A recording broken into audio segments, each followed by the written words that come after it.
What's going on? Welcome to VT Sports. I'm Danny Kanell alongside my guy Chris Manno. Fun show lined up for you today. More NFL topics. We got teams on the rise and some teams imploding. Some Super Bowl favorites look like they might not even make the playoffs. The Chiefs, is this the end of their dynasty?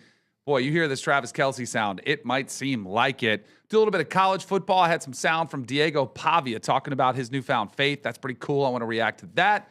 We've got quarterbacks coming out of retirement to go play for the Colts. A lot of storylines to get to. But before we do anything, let me check in with my guy, Chris Manno. How we doing? I am great, Danny. I am busy. I am tired. I'm excited. We got a lot going on here at VT Sports in my life. Man, it's crazy time. Yes, that is good. That's a good thing. Yes, Busyness, it can be a little hectic, but anytime I'm busy, I'm like, it's better than the alternative. No doubt. It's better than doing nothing. Absolutely. I was incredibly busy this past weekend. I was in Indianapolis for the Big Ten championship game to watch Indiana versus Ohio State. Sick game. It was awesome. Great game. Best one of the weekend. And before the game, there was we were at the Fan Fest. That's where our set was up, and there was a big buzz, and they had like this huge stage set up. Okay. And they were having a contest. And in years past, they've done something like outside of the game. Like one year they had a wrestling match, which was pretty cool, like a Big Ten wrestling tournament that was taking place in this Fan Fest. Is it was in real season sick. right now? I don't even know. It was, but like, so this year they had a big stage, and they had this guy on with like a carnival hat. You know, like the old-timey, like, straw hat. It's kind of there. He's kind of talking like a funny voice. I'm like, it sounds kind of familiar. And he's talking about an eating contest. Okay. And so he's going over. He's like, we have the 45th ranked, eater in the world coming up here. And he's like real, like, Barnum and Bailey, like, barking it out there. And I'm listening to these names. I kid you not, one of the guys' names was Drunk Evan. That was one of the guys, big guy, was eating. And the first contest was pizza. Okay. And then they had buffalo wings. Oh, I know where you're going. And so they had, as one of the contestants, The great Joey Chestnut was there. And I was kind of like, that's a legend. That's I'll stick MJ. around and watch this. That's MJ. Of course. I mean, that's Tom Brady. You're not lying. That's Joey Chestnut over sure there. is. So, and I think most of the crowd, everybody had their phones out. They're watching him go. And when I saw his competition, I mean, it was pretty cool. I did get to see Joey Chestnut lock in pregame. Like, I was dialed in, seeing what he was doing. I mean, he was doing jaw stretches. He was doing some calisthenics. He was getting his stomach all ready to go, loosened up.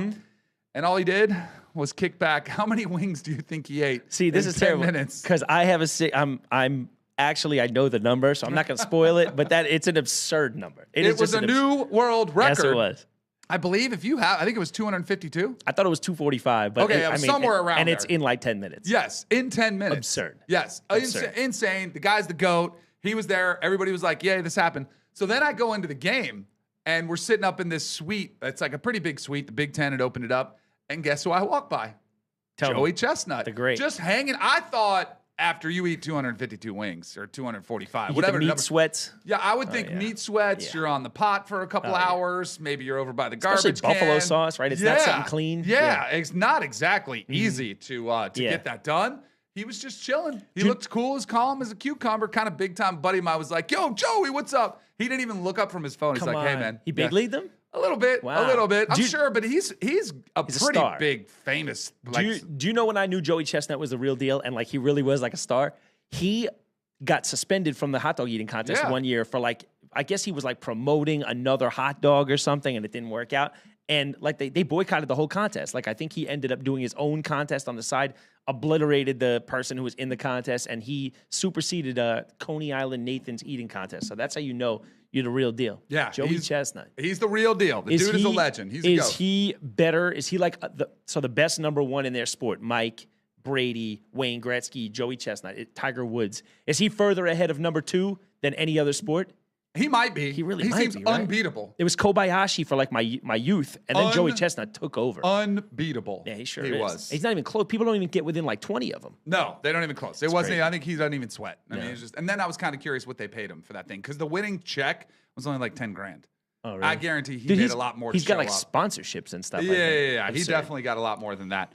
So it was in Indianapolis. Okay. And surprisingly, because there was a field there and I was throwing the football around, and surprisingly, they didn't give me a call because they needed a QB with Daniel Jones I hadn't going heard. down. So, I mean, that was a bummer to me. Daniel Jones, he'd been playing through the other injury, And you wonder how much this possibly was impacted by that. Of course. Your body overcompensates. It stresses other tendons, other ligaments. He goes down with an Achilles, and he knew right away. Non-contact. He knew he was done. This is a team that was in a must-win situation. They were both at the front of the division against the Jacksonville Jaguars. They come up short. He goes out of the game. Riley Leonard, who played quarterback at Notre Dame last year, comes in. He gets a little dinged up as well. Plus, he's a rookie that probably isn't ready to lead this team. Right. So what do? Do you sign Taylor Heineke? Do you sign Sam Ehlinger? I was looking at the list of free agent quarterbacks, and it's just a list of journeyman cast-offs. Yeah. Or do you sign 44-year-old grandpa Phillip Rivers? Yep. There's your answer. It is. Which I kind of thought it was a joke. It was I know. I put it in your chat, and so you didn't many believe fake it. accounts. Yeah, No, I was like, is this for real? Yeah. Because I just seen a thing that he did with John Gruden on Barstool, and he was talking about being a granddad, and he's living in Fairhope, Alabama, and he's coaching high school football, and he's living his best life. Yeah. I literally thought it was a joke because there's so many fake accounts. I thought you got. And then it was like, oh, he worked out. I was like, that's a cool story. They'll probably see him and just have him in for a visit, but they'll sign somebody else. And then I see that he signed to the practice squad. So I'm like, all right, he's a practice squad. He's probably not going to play this weekend. And then the latest news says he's probably going to start this game as long as he has a good practice today, which is Wednesday, and Thursday, which is tomorrow. He's probably going to start for the Colts. This is one of the wildest stories that we've seen in the last, and we've seen a lot, especially from the Colts. Yeah, I guess to just take you back to the beginning of what you were talking about, Daniel Jones, man, I totally feel for the guy. You know what I hope? I hope, and I don't know, I'd like to get your opinion on it. Do you think he showed enough where if he's ready in 7 months, a team gives him that deal? Because right now, he kind of went out at his peak, right? He didn't have a chance to really implode, like where they wind up finishing like 8 and 9. So like right now, Daniel Jones had a pretty good year. Like maybe Daniel Jones gets himself a deal. Is it doable, or? I wouldn't. You wouldn't sign him? No, I think we talked about this a little bit the last episode. I need to see a little bit more consistency. Okay. He'll get a good offer. Like, he's not going to play for pennies. I would bet he gets money like Justin Fields got, $20 million. That's a good, that's good a payday. great chunk of change. Let me ask you a question. Where? I have a theory. You don't think it'll be with the Colts? I think it could be with the Colts. Yeah, I think it could be with the Colts because they already have Anthony Richardson. I don't know what they're going to do with him. Like, he's still on the roster. He's hurt too. Yeah. I don't know if they move on from that and punt and just consider a bust. But they might bring back Daniel Jones on kind of a good deal where it's not too expensive. Keep Anthony Richardson.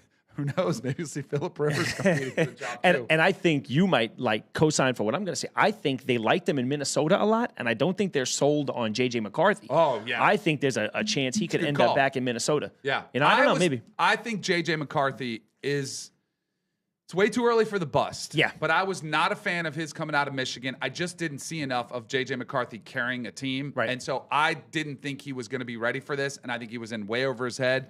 Maybe he's somebody that can develop down the road, and they threw him to the Wolves too early. But if it was the Vikings and it was me, I would take Daniel Jones 10 times 100%. over J.J. McCarthy. So maybe they do that. And it's another situation where they have J.J. McCarthy on a rookie deal. Yeah. So they're not too You're not invested paying- in him. So that might work out. All right, and now pertaining to Phillip Rivers, I love this. I heard him talking today. It's so cool because you realize he has like a swath of kids who are like in their 20s all the way to like 6. Yeah. So it's cool because he's talking about how like his 20-year-old kids remember him playing at 16, but his 6-year-old kids are like, Daddy, why did you stop playing? Like, and now he gets a chance to kind of give the young generation like the same, ability to watch and play as the older kids did. And that was awesome. Now, pertaining to him playing this week, I don't know if you're familiar. You said he's coaching his son Gunner, right? Yep. Did you hear the crazy story about the reason he's able to play this week? No. So the story is that he has been running Shane Steichen's offense with the team. Yep. So he has like weekly check-ins with Steichen. So I actually think this is probably a big part of the reason Shane Steichen bypassed guys who've been playing the last 5 years and said, listen, man, if he knows 75% of our offense already, that's got to be, and you could say this, you could attest to this as anybody, being brought in as a quarterback, got to be the hardest part of the biggest challenge of being brought in mid-year, learning that offense, right? Absolutely. That is the advantage that Phillip Rivers had. I Right. saw that he had a relationship with Shane Steichen from the previous stint, was a quarterback with him, so he was very familiar with the system. That is half the battle. And, I think they just wanted to see him healthy. Yeah. Let's see what he looks like. Let's see him throw the football around. As long as he's got something, we need somebody who can execute our system at a high level. And I do think that was a huge leg up. My one of my last workouts in the NFL that I had was with the Baltimore Ravens. Okay. They had some quarterback issues. They had guys go down. and it was me and Cordell Stewart. Nice. Worked out together. Stud. And Jim Fossil, who was my old coach with the Giants, was there on staff. Rick Neuheisel was there on staff as well. Cool. Who had coached Cordell Stewart at Colorado. He was the coach when they beat Michigan with the Hail Mary. Uh-huh. So we go in there on a Tuesday. That's your day off, right? Yep. Uh-huh. Tuesday, and we have this workout. And they were starters down, backups down. They needed somebody for that Sunday. Okay. And I worked out and next to Cordell, and I had a great workout. Like, I thought I threw the ball better than him. I thought I executed. Like, I felt like I had a really good workout. Cordell was a little bit erratic, and I was like, oh, this should be my job. But then at the same token, Cordell's relationship with Neuheisel and a system gave him the leg up where they needed somebody who could start that weekend. Right. I was inside of me. I was like, I kind of want this opportunity, but I have no idea how I would start with zero familiar with that. Mm-hmm. I would only be able to run. I'd have a wristband and only be able to run 20 limited. plays. So limited. 5 or 6 runs, 5 or 6 passes. They all have to be written on and how do I execute them? It would have been a disaster. So it was probably a blessing in disguise that I did not get that one.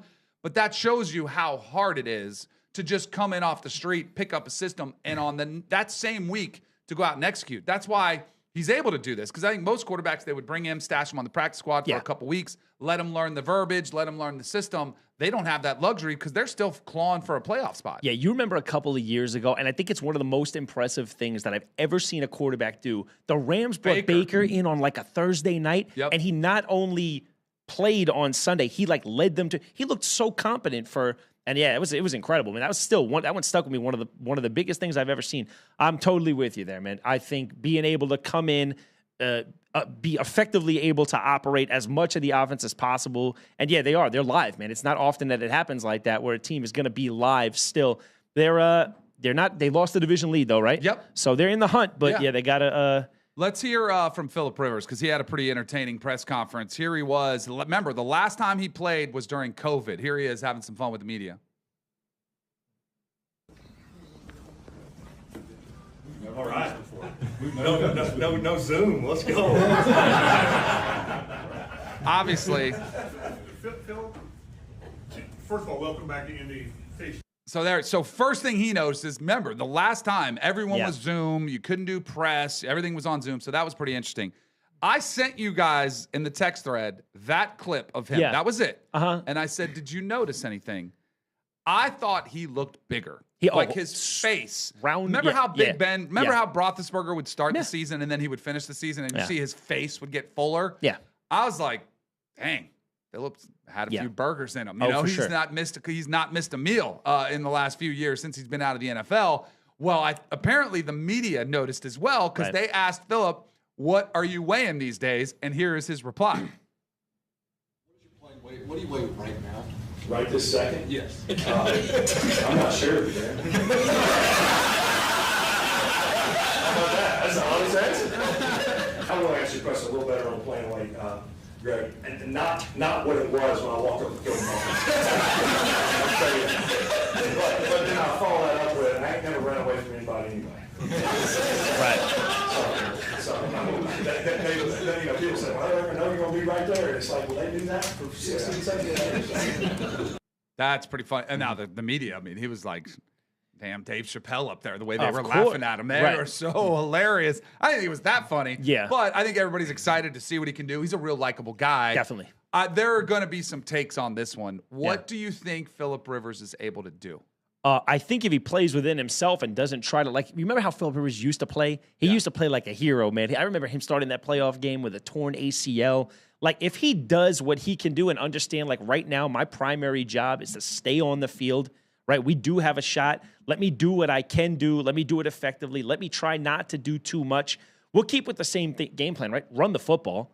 Let him make a couple of throws, some quick game stuff, some basic route tree stuff, and let him go from there. But I think he's right. I don't think he's going to try to escape too much. I think he'll be smart. He'll throw balls away, won't try to extend plays too much. I mean, you just need him to keep you in the game, sort of like what the Bengals were hoping Flacco did and sort of what we were talking about Daniel Jones needs to do. Yes. I've said this a number of times with you. Mm-hmm.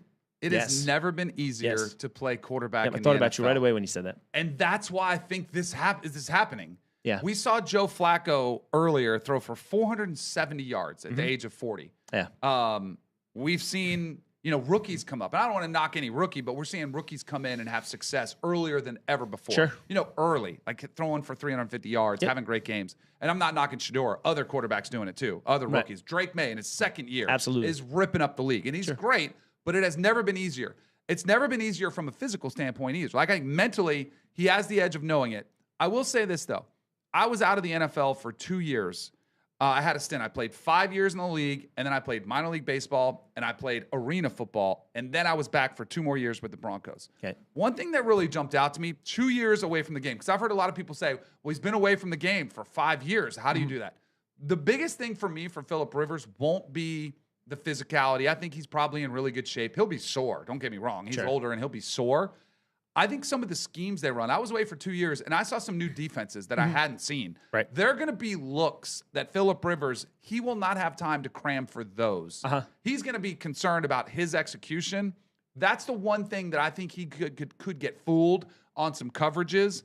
That's the biggest takeaway that I'll have. And I'll be curious to see what he says. Like, after the game, man, I haven't seen that, cover 3 bang or whatever you want to call the coverage that you saw. I didn't see that zone dog ever. That's a new concept.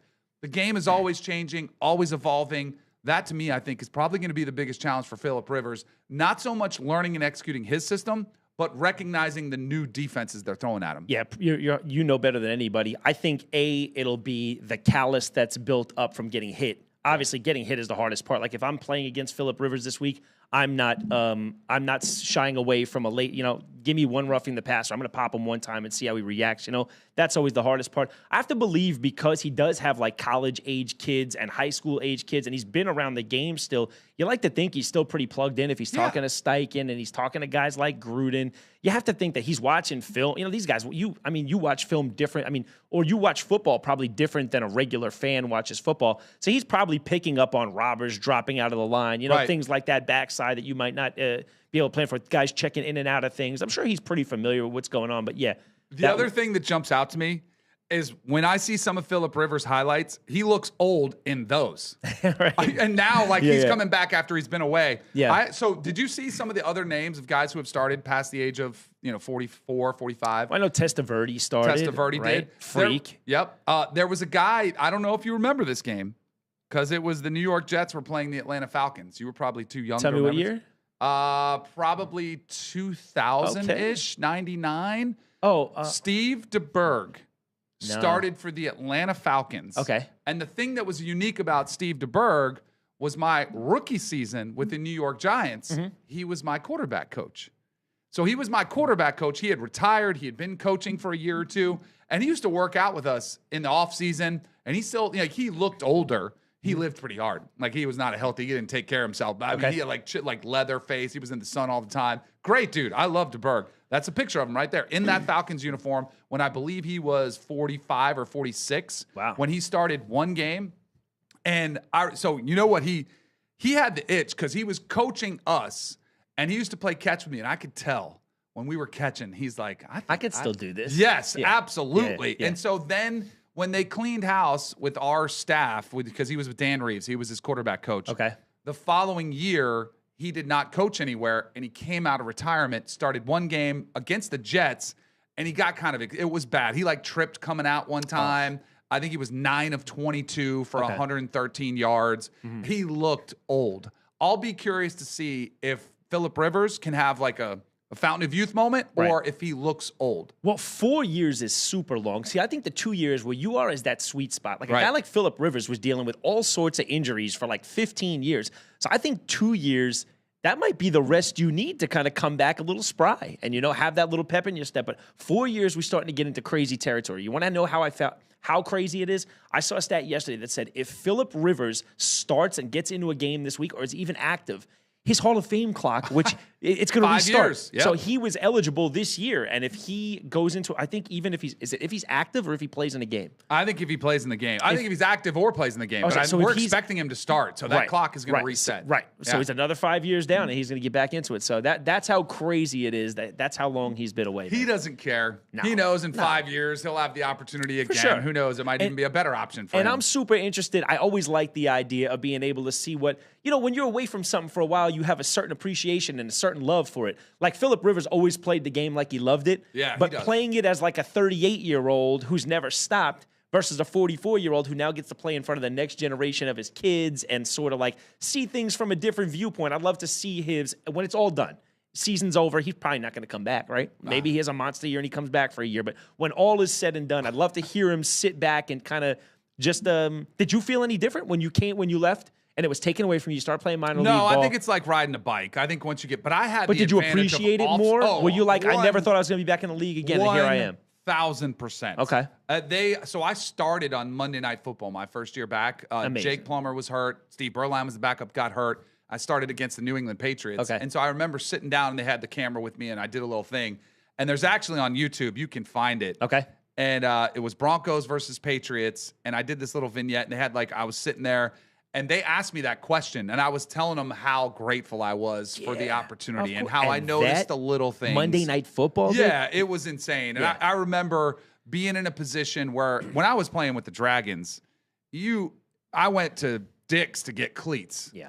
I had to go back to the New York Giants because they were across the river from the New York Dragons and borrowed a face mask and a helmet and spray painted it the Dragons colors. Yeah. I had leftover pads, it was a different situation than playing in the NFL. Right. So when all of a sudden I was back in the NFL locker room, you start really being appreciative for things you took for granted. Like, oh, I can get a new pair of shoes every single week. Yeah. Are you kidding me? Yeah. It was really cool. You started a Monday night the first go around a couple times? Yeah. Okay. Yeah, with the Giants, Cool. I got a couple starts against the Cowboys. Gotcha. Threw Dion a pick six, unfortunately. On purpose, probably. Florida State on Florida State crime. That's right. All right. Speaking of Deion Sanders, he was there in Cleveland. I mean, how often do we start with a couple of 2-11 and 3-10 teams? But this is the Shedeur impact that he's had on the NFL this season. And he has made the most of his opportunities so far. For sure. I think he had his best game statistically and just when you watch it, I think he's getting more and more comfortable. He was 23 of 42 for 364, 3 touchdowns, an interception, and another rushing touchdown. There was a little bit of smack talk. You saw him there with the watch celebration. I did see Jeffrey Simmons, one of the Titans, came up and they were going back and forth, and Shedeur let him have it back there. That's going to be expected. Shedeur's not one that shies away from smack talk. But then I guess the big news, which I don't know if it was big news, I thought it was expected, was that Kevin Stefanski finally said, this is Shedeur's season. We're going to let him finish out the season, which is the best case scenario for Shedeur. He said that before the game or after? I think it was after the game. Okay. I think it was one more, and I think that's why Stefanski's taking a lot of heat. What took you so long? Yeah. You've seen this. I think it's fair. I think people have overanalyzed everything Kevin Stefanski has done, and it's the Shedeur impact. I'm okay with that, but I think Stefanski final was like, just stop asking me. Yes, it's his team. Yes, he's going to finish out the season for us. We'll evaluate him, and then we'll make a decision on the future. Are we going to draft another quarterback? Are we going to go into free agency? What are we going to do with Deshaun Watson? There's a lot of questions the Browns have to figure out, but this is a huge opportunity, and so far, Shedeur has maximized his playing time. Absolutely. And for a guy like Shedeur, where confidence is never an issue, you don't know if that's something that really weighed on him. I can speak from my own experience. I was in camp, the last guy, and I look back at it now, and I'm always like, I really wish I would have enjoyed that more. But I woke up every day. You're insecure. You think, is today the day I'm going to get cut? So being able to have that security where you're going to show up every day and you're allowed to make a mistake, it's the worst feeling knowing I'm one mistake away from not seeing the field anymore. You know what I mean? So like I said, a guy like Shedeur, I don't know if confidence has ever been a thing to him, but if so, that's got to be something that, sends you into this week preparing different. You probably walk into the stadium every day a little bit lighter. All right, cool. They believe in me enough where I can make a mistake and that be a thing. Stefanski caught a little heat for pulling him off the field on that failed 2-point conversion. Yeah, he was getting some heat for that. But it was. I'm glad to see him doing well, man. He seems like they tried to ruffle his feathers again in the press afterwards. They tried to get him to bite on that play. Yeah. He's doing great, man. He's doing a really nice job, and I'd like to see him. There's one thing I noticed. Let's hear it, and then you might not like this. Let me hear it. Let me hear what he says here. I was thankful that I was driving down the field and we scored. Did you wish you had the ball in your hand in that moment to tie the game? If I'm out there any play, I would wish I would always have the ball in my hand, but that's not what football is. Sometimes you got to run the ball. Sometimes you got to kick a field goal. Everything. That's the game. That's the game. That's the most important thing is the ball. So in any situation, of course you would want to, but I know we practiced something and we executed it in practice, and we just didn't seem to this day.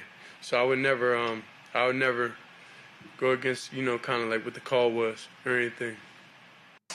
Didn't he ask him, did it work in practice? I think he followed up again and said, did that play work in practice? Oh, I didn't hear that was part. like, yeah, of course. Why would we run it if it didn't work in practice? Yeah. I think he's doing a really good job. Yeah, for sure. I think he's handled it. I think he's handled it really well. And this is personal preference, I wish he would dial it down a little bit of the look at me. Like, you're still a rookie. You're still a 5th-round pick. Just go out there and let your play speak for itself, because your play is good enough where you don't have to bring more attention to yourself. But it is who he is. He's playing free. He's playing like his dad. Right. He loves to kind of interact with people and to showboat and to do the celebrations. It is who he is. But I do think it brings a lot of unnecessary heat on him that he thrives in it. So if that's his thing, then go ahead and do it. And that's where I was going with it. I think there's guys who really do play better when they're like that. When you feel like you can be like that. And it's that confidence. Confidence is 80% of the battle at that level. You know what I mean? You don't know at first if coming out of Jackson State you can play at that level. When you start to see some success like that, you start to feel yourself a little bit. I know a lot of guys, when you believe it, man, you can do it. So it's cool to see him doing it. I think he's one of those guys. And I don't think that it's really you think guys, the one I think of the most when coming out was when LeVar Ball. He pumped his kids up to the moon, and the first game of Lonzo's career, Patrick Beverley was up in his grill like immediately, put him down on the ground. Yes. Like, I don't feel like players hate Shedeur. I feel like players hated Lonzo coming in. You feel like you get the sense that players are like, oh, I got a target on him. I got to light him up. Like, you know what I thought they did? You know why they don't? Why Because don't he's they? backing up. I think if he was not playing good and he was still going out there and giving them the celebrations, I think players would hate him. If you back up your smack talk, you can do whatever. You can do whatever, and players will respect you. I still worry about him because what if the schedule's about to get a lot harder for the Browns. Absolutely. They got the Bears this weekend. Yeah. They have a gauntlet coming up. They have the Bills as well. It's just things are about to get a lot rougher. That's what I worry about with Shedeur, that he's been, pretty brash. He's been confident. It is not going to get any easier for him. Yeah, at Chicago, Bills, Steelers, at the Bengals to finish out. It's got a month of games. And I think it'll be similar to what we've seen. I think it's going to be a little bit of a roller coaster ride. I think you'll see some ups, you'll see some downs, and it's typical for a rookie. Yeah. But I think he's flashed and shown a lot of people. I thought he was a 2nd or 3rd round pick. I think the drop to the 5th, I think he's played with that chip on the shoulder. Yeah. I think he's proven to a lot of people I should have been a heck of a lot higher, taken a lot higher than a 5th round pick. And I think all you want to see from a guy picked where he was picked are that comfort, improvement, making good decisions, not turning the football over. So I think as long as he does that, you start to, at least you're setting yourself up to be successful in the future. Like, I don't know that we thought it was his job coming in. I didn't think there was very much at all he could do this year to make that his franchise next year. And go ahead, shut me up, man. You think he can play this year where they go in next year comfortably and say Shedeur Sanders is going to be our guy going forward? Is there anything he could do? There's a big question mark about, do they bring Kevin Stefanski back? Yeah, true. That conversation is going to be had. I have a feeling, and then what do you do with Dylan Gabriel? Yeah. Like, do you have those guys compete this offseason? I don't know if that's the recipe I would go with. Right. I almost feel like they should You gotta try bring to a trade. veteran in, right? Yeah, I think they should try to trade Dylan Gabriel, move on from him, and bring in some veteran, somebody that can compete. What we always forget, they have a veteran in-house, and he's practicing now. Yeah. So do you think there's any way he comes back, plays the last year or two out of his deal, let Shedeur learn under him, or he's just damaged goods? I think he's damaged goods. Yeah. I thought he was awesome. I think it's been so long since we've seen him. He's been hurt. He can't stay on the field. How old is Deshaun Watson? I would He's guess probably 32. still pretty young, right? Yeah. I For mean, sure. maybe he's got something left in him. I'll tell you what, man. I think Deshaun Watson had he's a lot. only 30. I think Deshaun Watson had a lot of Tiger Woods in him. And when I say that like Tiger Woods had this aura of invincibility. If you recall, man, he was going around doing the craziest stuff, which we would find out later on. And he was playing so much better than anybody else in the world. He was playing like he was invincible. I believe I can beat you. I believe I can make any shot. I think Deshaun Watson felt the same way. I'm untouchable. I can get away with anything. I'm going to thrive in any circumstance. And then everything comes crashing down and you're humanized. And then you don't have that aura of invincibility anymore, man. Maybe there's your quarterback room. Deshaun Watson, Dylan Gabriel, and Shedeur. You talk about the a next soap opera. Netflix doc. Yeah. Oh, yeah, for sure. Holy cow. I mean, he was him. He was so good. He was him. He was I remember so when Dabo good. Swinney, his coach at Clemson, said he was like Michael Jordan. Said he had that type of impact on games. He got the biggest deal in the history of football after everybody knew about the essays, right? Yes. All of that came out, and they still guaranteed it. Imagine how good you have to be Yep. to get the biggest deal in the history of this league after 24 women have come forward and accused you of that. I mean, if that doesn't speak volumes for how good you are. I mean, it also speaks how dysfunctional the Browns are. There you go. Because that was the worst contract ever doled The out, worst. maybe aside from Russell Wilson's deal. that Why he does got Russell as well. got to catch shrapnel every week? That is true. Speaking of shrapnel, your Kansas City Chiefs are on the struggle bus, big time. Right. They go down again. Patrick Mahomes had his worst game of his entire career. Worst game of his career. 14 of 33, 160 yards, 0 touchdowns, 3 interceptions. That Texans defense is filthy. Don't get it wrong. But that was something. When was the last time? Like, it didn't matter what defense you were going against. You never had to put that as a caveat with Patrick Mahomes. He figured it out. Now, the Chiefs are looking like they're going to miss the playoffs. They are 6-7. They are like they're going to miss the playoffs. Yeah, they are going to miss the playoffs. You want to take them? You gonna take that bet? No. They cannot. They're done. They're cooked. on life support right now. There's a way they can get in. And it's not like completely out of the realm. But yeah, they're on life support. I just sent a text in the chat. A big part of why Patrick played bad. But yeah, I mean, look, I think the big question now is what is the long term, thoughts on that dynasty? I think let's get to the Travis Kelce, because when he was on with Jason Kelce, his brother, on their podcast, I saw some very worrisome comments. Now, this is raw, this is honest, but if you want to see a player who looks like he realizes it's done, this is what it looks like. Here's Travis Kelce.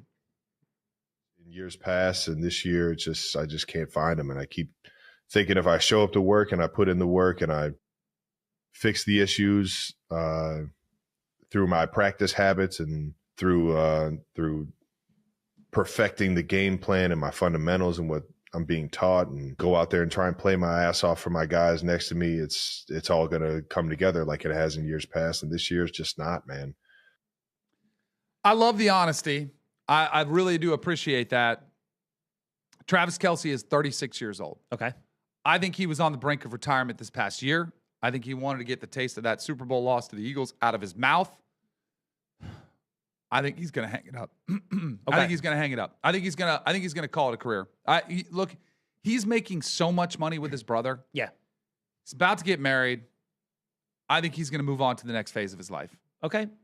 Here's what I think. I think Trav's an emotional guy, right? I think Trav's highs are really high. I think Trav's lows are really low. We've seen him argue with coaches, fight with some teammates, slam your helmet, right?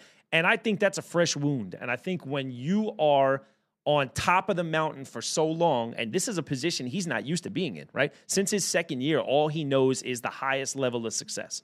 Now, look, if Travis Kelce never plays again after this year, he's fine. He's got so much going on in other aspects of his life. I'm sure he's going to start a family at some point, right? But right now, if I look at Travis Kelce, I see him being incredibly hard on himself, which I think is the mark of a competitor, and it's good. You don't get to that level without being hard on yourself. If we keep things in perspective, right now, Travis Kelce's second in the league amongst tight ends in receiving yards. He's only behind Trey McBride. He's got about 800 through, 14 weeks. Couple good games, he finishes at 1,000. So I think what happened is I think we've set the bar so high for Travis Kelce and Patrick Mahomes and the Chiefs that any time they don't reach that level, it just, it shines twice as bright. We notice it so much. To talk to the end of the Chiefs dynasty, let's keep it in perspective. Right now, Patrick Mahomes turned 30 5 minutes ago. Yeah. This guy's 30 years old, right? You said better than anybody. We're watching guys play. Theoretically, he play another dozen years at a high level, right? Because we're seeing guys do it. They went down after the first play from scrimmage. They were on their fourth offensive tackle. They had 4 drops in the game. I sent that picture over to Malik. These are 4 catchable balls that are every one of those balls hit the turf. Mm-hmm. Danny, you're a quarterback. Yeah. Those balls can't hit the turf, right? And Rashee Rice missed 6 games. Now, look, I think this year would be incredibly hard for them to make any sort of run because now it's out of their hands. They're relying on a million different things. But I wouldn't be shocked in any way if at the end of this year They make a move. They bring in a big-time pass catcher. I think they shore up that offensive line. You would be shocked if next year they won the AFC West again? This version, see, that's why I wonder. If I think Travis Kelce's going to retire, okay, I think that's is it a rebuild? We use that term in basketball more in the NBA. Like, are they going to tear it down and rebuild it? I think that team looks dramatically different. You do. And because if Travis Kelce's not there, that's a dramatic difference. Okay. Right? He's been a cornerstone of this. Patrick Mahomes, the face of it. Andy Reid is there. Yeah. And there's Travis Kelce. They have always been together for every Super Bowl they have won. If he retires, which I think he's leaning in that direction, who is that? What does that next iteration look like? Remember we talked about Chris Jones against Jacksonville. And I said, man, he looks like a player who's not giving his full effort. Like, what does that look like? Do they potentially work out a deal? Do they move on from him? Do they just try to, get him to play better? That could be a case too, because he's got, a hefty contract. I just wonder if the Chiefs try to reimagine what they look like as a franchise. And I think that answer is leaning towards, yes, they're going to look completely different next year. Well, see, I think when they were at their peak and they were the Chiefs that we know, this, like you said, this iteration of them, they were highlight reel plays. They were deep balls. They were 13-second drives where they're just ripping off 30 at a clip, right? It was Tyreek Hill. Right now, the team that they have in position, granted, Travis Kelce is a massive piece. I mean, they spent the first-round pick on Xavier Worthy. Rashee Rice is a number one receiver. He's under contract, right? They got Hollywood Brown. So I think if they're going, and you got, physically, I think he's still the greatest quarterback on the planet, right? I think I still think if we go and do a draft tomorrow, do you think GMs, where do you think they pick Patrick Mahomes in an NFL draft tomorrow? He's won. He's won. Yeah. Right? So you can't just flush a talent like that, right? I think I think they'll rebuild around him. And they did this a couple years ago. They went out and got the new offensive line. Like, they're going to have to put some better support around him. You can't rely on Patrick Mahomes to carry you the whole way. Can I ask you a question? And it sounds crazy on its face, but we saw he made a big blunder this week. What do you think about Andy Reid? He's not going anywhere. You think he could retire? No, that's not what I mean. There will be some people that ask him. The game passed Andy Reid by. Andy Reid, he doesn't call the same game he used to call, and he has 4-2 guys everywhere at receiver. Yep. Right? They don't have a great running back, so you think. I'll say this. He has not adjusted to what NFL defenses are doing to specifically shut down the Chiefs. Everyone is running more shell coverage. They're running either 2 deep, they're running 4 deep, they're running, some form of let's keep everybody in front of you, let's force them drive the length of the field. Yeah. And that is testing Patrick Mahomes' patience. It's testing Andy Reid's patience. They have not figured out how to generate plays when, you know what? Generating big plays might not be possible when teams are playing you like that. So what do you have to do then? You have to be physical. You have to run the football. Like, that's the way to get teams out of those defenses, run the football. When's the last time we talked about their running back, being a featured piece of that offense? Right. They cannot run the football. Right. That, to me, is where, if you're talking about what they look like next year, they might have to just get more physical up front and start running the ball more and stop relying on Patrick Mahomes to have to sit back there and take deep shots when they're not there. And I ask you about Andy Reid, but I myself happen to think Brett Veach, the GM, deserves to be on the hot seat a little bit.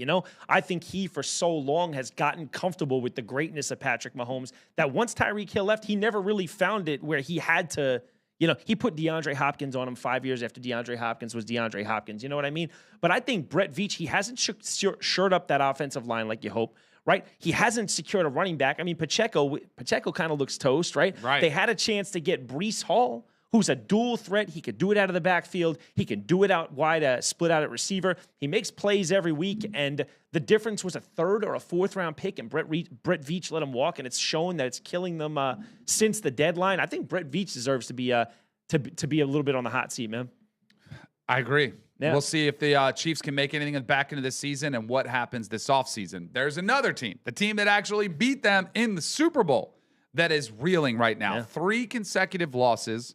And boy, if you thought Patrick Mahomes had a rough day, what about Jalen Hurts' day at the office, where we mentioned Patrick Mahomes had 3 interceptions, Jalen Hurts with 4 and 0 touchdowns in an overtime loss to the Chargers. I saw a clip today on ESPN where they had various Philly radio personalities going off on Jalen Hurts. Our quarterback is the problem. He's the problem. He stinks. I mean, just going off on Jalen Hurts.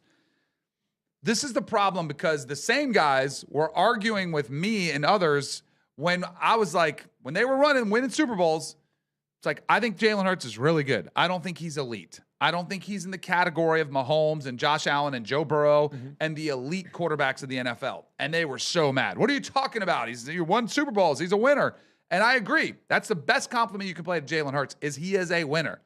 But if you don't have Saquon Barkley running the football, if you do have to ask him to put the team on his back and make more throws, that is not his specialty. He is a system-driven quarterback, and that is getting exposed right now by everybody that's playing the Eagles. I would say one thing. If you watched the game, I mean, he does have elite playmakers around him. I watched A.J. Brown drop 3 footballs. I watched him drop one right out of the gate, a deep ball right through his hands. Tough catch, got to make it. I watched an easier one later in the game. He's asked for the football. He's asked for opportunity. He's had kind of like a public feud with Jalen in the press, and he hasn't shown up on his end.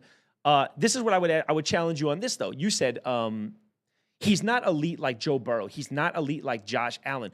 What makes a quarterback elite when Jalen Hurts has Super Bowls and Josh Allen and Joe Burrow? Do I need an elite quarterback? No, I don't think you do. I mean, Brock Purdy was Mr. Irrelevant, and he took him all. He didn't get it done, but he took him all the way to the Super Bowl. Right. You can build around good quarterbacks, and I think that's the answer. Like, I think you can win a Super Bowl with some really good quarterbacks. But I think there's a few quarterbacks that you can win because of them. Definitely.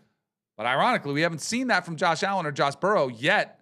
But I do think those teams, if you took them off, they would be much worse without those quarterbacks. And what I would say, too, is that you may not call Jalen Hurts elite, right, by like typical standards, but when it comes to playing in the Super Bowl or playing in the playoffs, Patrick Mahomes, nobody would question Patrick Mahomes' elite, right? His eliteness. He's as elite gets. And twice now, I've watched Jalen Hurts outplay him. Yeah. So, like, I don't care really if you're an elite statistical player. Speak of the guy we got on the screen right now. Yeah. Justin Herbert, statistically and physically, is an elite prototype NFL quarterback. If it came down to the Super Bowl or the conference championship, and I told you right now, you need one for your life, Herbert or Hurts, who you starting in that game? Herbert. I mean, I'm starting Hurts. Yes. I've seen him do it. a bunch. But if I'm starting a franchise, I'm taking Herbert. Right. But if I need one game, big game. But also, if I get Saquon Barkley and Devontae and AJ on the outside, then I'm going to take whoever quarterback's throwing to them and handing it off to them. But the first Super Bowl, he outplayed Mahomes without Saquon Barkley, right? He did. I do think I saw I believe it was Big Cat on Barstool who said that Jalen Hurts is Russell Wilson 2.0. Okay. I think there is something there where Russell Wilson came in. He was the perfect model quarterback, did all the right things. He was a 3rd-round pick. Jalen Hurts was a 2nd-round pick. He won early with a great supporting cast around him. They didn't ask him to do a ton. He had some big games. He played really well on the big stage sometimes. Right. But I almost feel like sometimes the whole I'm the coach on the field, I'm the leader, I lead by example. Got to be careful with that when you act a certain way in the locker room. And I think that was something that really bothered the Seahawks players with Russell Wilson. And I'm getting that sense when you hear some of this stuff that comes out of Philly's locker room that they are looking at Jalen Hurts as he's treated differently. He acts differently.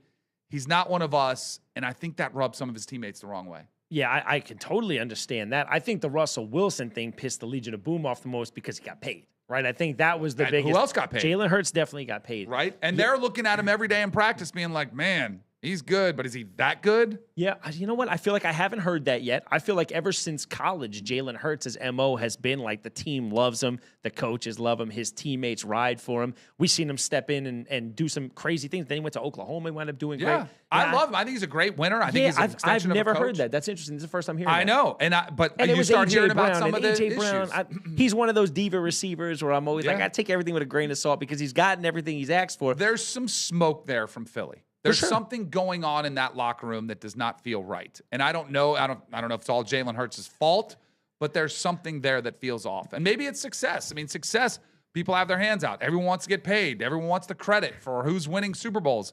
That could be an issue. It's just, humans, the whole selfish player comes in and it does happen. Yeah, I think also with that, do you feel like that that you feel like Nick Sirianni is that calming presence. No. I don't feel like he's like that. No. I feel like we've talked about guys this episode, obviously, Andy Reid. We talk about a guy like Mike Tomlin, right? Who's like and I think you have stuff to say about Mike Tomlin. I think geez, calming figures that when things go crazy, they kind of just diffuse them right there and they're dead. Like Not Sirianni. Not Sirianni. No, not Sirianni for sure. So you mentioned Mike Tomlin. Yep. He's been under some fire here from Pittsburgh Steelers fans. Uh-huh.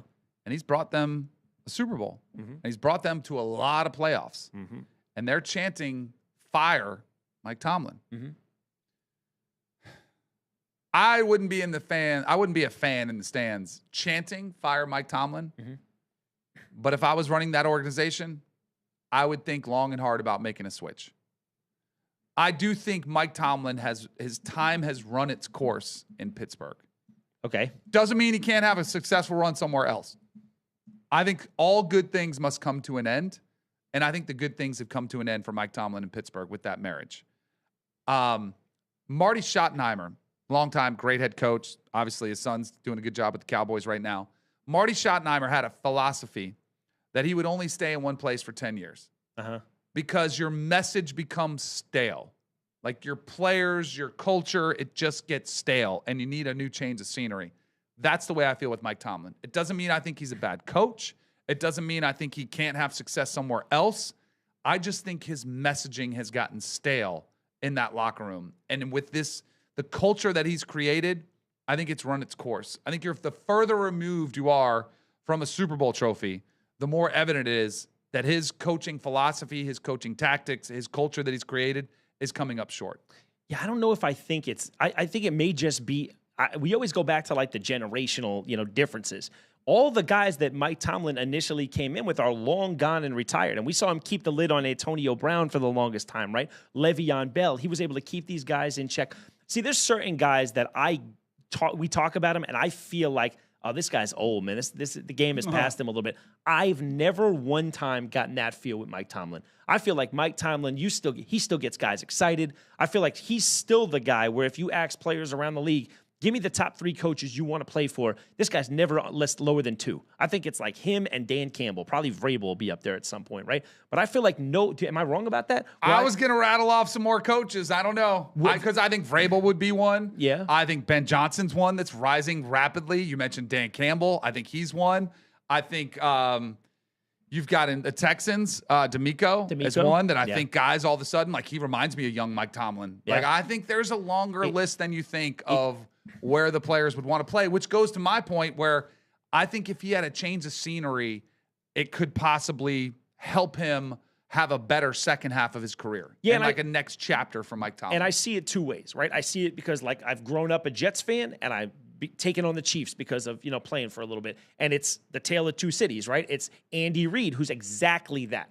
14 years in Philly, got them to the precipice a whole bunch of times, ton of NFC title games, got to a Super Bowl, could never win it. They said he's never going to win the big one. He goes to Kansas City and things just completely change. Now he's one of the top probably 3 or 4 coaches all time. But then I look in New York where they haven't had a winning year in the last 15, and I think, God, I would kill to go out in the first or second round every year and be 60 games or 70 games under 500. So I guess it's really a matter of who you talk to, right? But like a New York Jet fan, and I am of the belief that if Mike Tomlin lost his job or they parted ways on it, before his door was closed on his car, he'd have 10 messages of, do you feel the same? You feel like... Oh, yeah, he'd get hired quickly. Same day. Maybe he does TV. Like, I think he could... He might not want the Jets job, or I don't think the Jets are going to move on from Aaron Glenn, but I think he could be picky. Like if the Titans called, I think he might be like, I don't know if I like Cam Ward. Let me wait. Like kind of like Vrabel did. Vrabel waited, sat out a year, didn't do anything, came back. Patriots was like, I know that culture. I want to come back there. I think Tomlin, you could see that where I think his market is so hot, he can turn stuff down and be like, next year I'm going to come back when I get a better job. Yeah, and he's a guy he'll transition over media beautifully. Yeah. I always thought Cowher would come back at some point, right? I thought he was a guy who was super young. He was super young. Yeah. Tons of success. He wound up going to media, and I guess he must have loved it. It was a much easier schedule. Got to see the family more. You fear you might lose him for good that way, right? Yeah, but he's awesome. Yeah, he was awesome. Golf a couple times with Bill Cowher. He's a legend. Oh, dude, another one. Super man. Intense, right? Big Spitting, time intensity. underbite. Oh, yeah. He's absolutely one of the most intense guys you'll ever see. For sure. All right, let's finish it off. We got we have some reactions this week from our guys. Let's see what videos, some surprise videos that Malik and the fellas in their deli have got up for us today. Oh, that's the jokes on Phillip Rivers are going to be off the charts. It may not be that far off. I've seen some with Joe Biden, in a Colts uniform trying to throw. Yes. This is good though. That's a good find. It's one of those ones you had some old timer, let him relive the glory days. He's loving it. You want to know who's going to have more fun than anybody this weekend? Phillip Rivers. Oh, yeah. He's going to have such a blast. I can't wait to watch him see because he always played with a lot of passion. He's gonna have fun this weekend. And I hope it goes well for him. We'll see. I think he's going to have an absolute blast. So do I. I said I wanted to see, I can't wait to hear like the differences now that he really does appreciate. I've been away from this for 5 years. I'm excited to get back into it. Just talking about that last video. Yeah. I think I have like a weird like viewpoint on stuff like this. Like I watch things like that and I'm always like, I never want to be that guy. I don't want to be the guy running down the middle of the field knowing that everybody's pretending to fall over their feet. So I'm like, guys, man, it's been fun. Yeah. While I was doing it, it was great. But I never want to be that guy where everybody runs away and lets me miss 9 layups in the game before I make the one so everyone can cheer for me. Guys, if we ever come down to that, guys, take me out of my misery, please. I'm kind of with you on this one. What do we got here? 2003, 20 years ago. Oh, no. We got little people racing camels? Is that what we have going on? Oh, no. Oh, my goodness. Oh, that guy looked fast. He was pretty quick. That little guy was moving those steps. Oh, it's a relay, so they're going to hand off the baton. Well, that's because the essential part of this is getting out of your stance low, and these guys can't possibly get out any other way. Oh, this is coming down to the wire, too. I didn't know camels were that slow. Although they're about to catch up here. Oh, that's just not fair. You got too big of a trot. Oh, they're going hard, too. Whoa. Oh, is he going to catch him? Oh, this is going to be an unbelievable finish. Does he get him? It's coming down the wire. Oh, photo finish. Unbelievable. Incredible. Can we get away with that today in 2025? But if we go off the air, thanks, Malik and Deli. Oh, I'm just saying, what if ESPN Ocho, they do those things, what if they had a man versus beast and had 4 little people? Well, the little people thing is crazy. I remember Chad Johnson racing a horse. Remember that? That was pretty crazy, but I don't know how the little people community would feel about this. Do you remember Shark Week? And they said Michael Phelps was going to race a shark. Come on, what are we thinking? And so he swam against the shark, but it was all like AI generated. He didn't really do it. It was such a scam. I was so pissed. I get the same type of feel when I hear Logan Paul's going to fight Anthony Joshua. Calling it out. It's such a joke, man. Coming up soon. I'll tell you what, I think in a real, this is going to be crazy. I think Logan Paul has the same shot against Anthony Joshua as Michael Phelps has racing a shark. Right? It's Jake Paul. I don't care. Yeah, you don't even care. Either one of them are going to get scraped up if Anthony Joshua fights. He went from fighting Gervonta Davis, who's 115 pounds, to fighting Anthony Joshua, who's but he's bulking up. I saw him training the other day. Let him bulk up. All right, what do we got here? Little daddy duties? Oh, I love this. I love this. I love this. That's great. Hart also going to come in. That's awesome. That is so Josh Hart. Yes, exactly. If you know Josh Hart, that is so Josh Hart. That's great. Just sets his kid aside. Let me get back in there. How cool is that? So it was family day at Madison Square Garden. It was. So That's like even 12 better. o'clock on a Saturday, they started, and like the entire building was filled with kids. So he had his twins with him. Their names are Hayes and Hendrick. How cool is that? That's cool. Hayes and Hendricks. Oh, now and, I could see you doing this, Manno. What is Run it? It League where they just this line is up bananas. and run each other. Oh, this is so crazy. These I think guys. this is in Australia. Oh, my goodness gracious. Guys like die on the field. Yeah, they've already. I think they have luck, had somebody guys. die. No. Like, I don't know how. This is stupid. I mean, this is. Do you know what, man? How did they get away with this? This is how sick I was at like 18 years old. You would have done this. No, I did this when I was a walk-on, and I was like, I got to blow somebody up right now. I'd find a starter every once in a while or in the game, and I was like, it's him or me right now, and I would do that. But you did Oklahoma drill, right? Where you would just run at each other and try to basically, but you had pads on. That's the thing that's nuts. I mean, nobody does that drill anymore. Yeah, we got our boy Jake here, and Jake talks to me all the time about his cousin who plays rugby. I think he's just a maniac. Like anybody who would choose to do that with no pads on. I mean, and look, and I hate to say it, like I'm one of those guys who go to the grave like football players are the toughest. No, we're not. Those guys would make me look soft for sure. All right, what do we got here? A little body blow, a little boxing action. Solar plexus. Oh, that's the delayed reaction there too.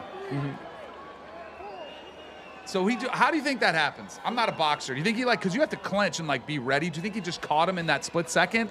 Or do you think it was such a hard hit Now, that I think there's a couple spots that just like paralyze you. Like, there's a couple places you don't want to get it. You it. can't protect it no matter how. Look at him see him puke, like he's like puking too. Oh gosh. Yeah, that'll do it. It's the spleen or something like that. Not great. There's Probably like pissing blood the next day. Yeah, there's certain muscles that you hit them and they like lock, like Right. diaphragm. I don't know. There's certain muscles that you don't. Yeah, that's one of them. Not a clearly. boxer. That's why Yeah, it no wasn't me. thanks. Oh, here we go. Little sibling rivalry. Oh yeah. Oh my gosh. Whoa. Jeez, this might be worse than the New Whoa. Zealanders running at each other. Yeah, look. That You know what's was- so stupid about this? He got goalie pads on, and if you realize what goalie pads are, they protect the front. Right. They Like- have nothing on the back. His whole back is bare right now. I hope the clicks were worth it. You guys want to hear My something crazy? I'll goodness. tell you a crazy Did story. you do this? No, I did something crazy, almost like this. So when I was like a little kid, we all played hockey in our local community. And there were days where we didn't have a goalie, and we'd take my sister, like fresh off the bus, and we'd strap her up Throw in her in pads there. and a dress. She's actually kind of nasty, but yeah, we would put her in there. We'd rip shots at her. And for that, I'm sorry. I love you. That's why I'm glad I have daughters. I don't have to deal with that. I have different issues that I have to deal with, but I don't have to worry about tackling down a set of stairs. You got to deal with those guys just in a completely different way. Those are the guys you deal with. Those are the guys is you don't want to true. deal with. That is true. That's a wrap for us today. Make sure you subscribe, comment on the video. We love chatting back with you guys. Give us a follow. We'll be back here next week at Danny Kanell on socials. At Chris Manno, at Manno Steel on Instagram, and I think we need to start making our way more into this, guys. I want to give a shout out to the great John Cena, who wraps his incredible career this weekend. Oh yeah, I think it's Saturday night main event or something. Shout out to John Cena. Since I'm a little kid, man, you provided me 1,000,000 hours. We love you. We appreciate you. love it.